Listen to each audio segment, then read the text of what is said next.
কথা আমি জলে পড়ে মরে যাবো, থাকবো একা, করো অভিমান তাও তুমি দিও না ধোকা, আমি জলে পড়ে মরে যাবো, থাকবো। তো কেমন আছো তোমরা? তো ভাই তোমরা মানো আর না মানো, ওই লিবিনে কান্ট্রি দেশের প্রায় প্রত্যেকটা মানুষই চাই ভাইরাল হতে, সেটা যে কোনোভাবেই যে কোনো উপায়েই। ইভেন আমি নিজেও এটার উদ্দে না। আর এদেশে যেহেতু টিকটক নামে একটা অ্যাপস আছে, সেহেতু এই দেশের ভাইরাল হতে চাওয়া বেশিরভাগ মানুষই টিকটকে কাজ করে।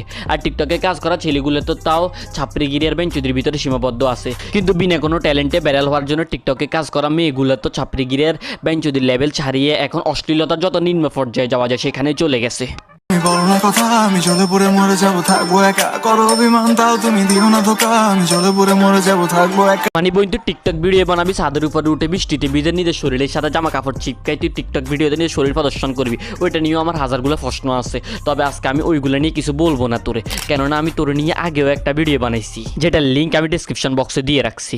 কিন্তু আমি এখন তোরে জাস্ট একটা কথাই জিজ্ঞেস করবো, সেটা হচ্ছে তুই যে এখন এই ভিডিওটা বানাইলি, এটা দেখে তোরে এখন নুডও মনে হচ্ছে না, আবার তুই যে নুড না সেটাও মনে হচ্ছে না। তোর জন্য এখন এক্সাক্ট ভাষাটা আমার তুই বল, মানে তোর এখন আমি বলবো যেটা বলে তোর আমি এখন গালি দিব, সেটা বলার জন্য তুই আমার এখন এক্সাক্ট একটা ভাষা বল, কমেন্ট বক্সে জানা। কি বুঝি বৃষ্টি নামবে বললো সে আমায়। কিরে খান কি চকলেট কি করো ছাদের উপরে বৃষ্টিতে? 2 দিন আগে না দুইজনের একসাথে তো চকলেট খাওয়াইতে গিয়ে ধরা খাইলি, এখন বুঝি বৃষ্টির পানিতে তো চকলেট নরম করতেছস। তোর এই খাওয়া পুরান চকলেট নতুন করে আবার কারে খাওয়াইবি? যদিও আমার মনে হয় না যে তোর চকলেট আর কেউ খেতে চাইবে। চকলেট ডাবল টাইমিং করা ধরা খাইছে। দিন বলছে যেতে যেতে মন গুমরে গুমরে মরছে কি। ভাই তুমি আমরা যারা নর্মাল মানুষ আছি তারা বৃষ্টি হইতে দেখলে আমরা ভাবি যে এটা একটা নর্মাল জিনিস, বৃষ্টি হইলে আকাশ থেকে পানি পড়ে, জাস্ট এইটাই। কিন্তু যারা টিকটক করে, টিকটকের খানকিমাইগুলো, ওরা ভাবে যে বৃষ্টি, wow it's not just normal rain. আকাশ থেকে শুধু বৃষ্টির পানিই পড়তেছে না, আকাশ থেকে বৃষ্টির পানি পড়ার পাশাপাশি আমাদের কন্টেন্ট আইডিয়াও পড়তেছে। এখনই তো সময় বৃষ্টির পানিতে ভিজে নিজের শরীর প্রদর্শন করে 2-4টা টিকটক ভিডিও বানাইনি। আচ্ছা আমরা একটা প্রশ্ন, আমরা যারা নর্মাল হিউম্যান আছে, আমরা বৃষ্টির পানিতে বেশি ভিজলে আমাদের জ্বর হয়, সর্দি হয়, আর অনেক ধরনের রোগ হয়। কিন্তু যারা টিকটক ভিডিও বানায় বৃষ্টির পানিতে ভিজে, তাদের কি জ্বর সর্দি এগুলো হয় না?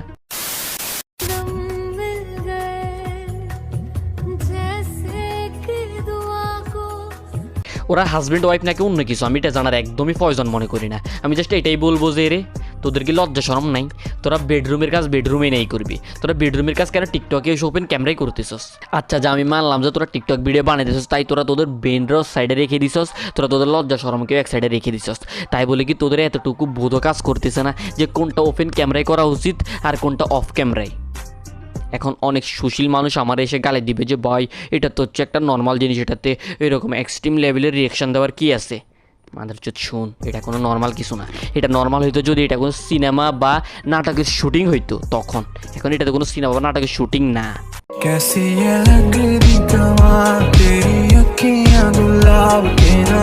বাংলা, একজন ভাই তার বোনকে টিকটক ভিডিও বানাতে সাহায্য করতেছে।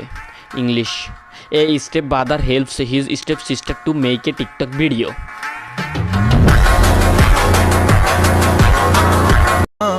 मेरी बाहों में आओ जरा, मेरी धड़कन में समाओ जरा। নেক আমির যতগুলো লেভেল আছে সবগুলো এই মেয়েটাই এক ভিডিওতে পার করে ফেলছে। বাংলা, একজন আধুনিক টিকটক মেয়ে। ইংলিশ, এ ফাকিং মডার্ন গার্ল। হিন্দি, साली चलती फिरती कोकेन है कोकेन।